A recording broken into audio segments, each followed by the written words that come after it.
தாய்மார்களே, பெரியோர்களே, என்னை வாழ வைக்கும் தெய்வங்களாகிய இரத்தத்தின் இரத்தமான உடன்பிறப்புகளே, இந்த இனிய வேளையில் உங்கள் அனைவருக்கும் என் பணிவான வணக்கத்தை தெரிவித்துக் கொண்டு, இன்று சிங்கப்பூரைச் சேர்ந்த திராவிட செல்வம் அவர்களுக்கு பிறந்தநாள் வாழ்த்துக்களை கூறிக்கொள்வதிலே மிகவும் மகிழ்ச்சி அடைகிறேன். அதாவது டி.எம். சௌந்தரராஜன் அவர்களை திராவிட செல்வம் எவ்வளவு போற்றுகிறாரோ அதற்கும் குறையாத அளவுக்கு நான் போற்றுகிறேன்.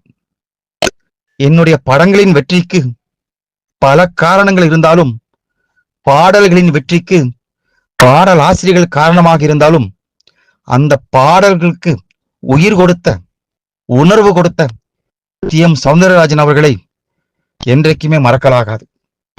அதனால்தான் என்னுடைய ஆட்சி காலத்தில் அப்பேற்பட்ட அந்த மாபெரும் கலைஞனுக்கு என்ன செய்ய வேண்டுமோ அதை நான் முழுமையாக செய்துவிட்டேன் என்பதை மனதார நம்புகிறேன். அப்பேற்பட்ட மாபெரும் இசைக்கலைஞரை சிங்கப்பூரைச் சேர்ந்த திராவிட செல்வம் அவர்கள் போற்றி வருகிறார்கள். அவருடைய உணர்வை மதிக்கும் பொருட்டாக இந்த இனிய வேளையில் அவருக்கு இனிய பிறந்தநாள் வாழ்த்துக்களை கூறிக்கொண்டு விடைபெறுகிறேன். வாழ்க அண்ணா நாமம். வணக்கம்.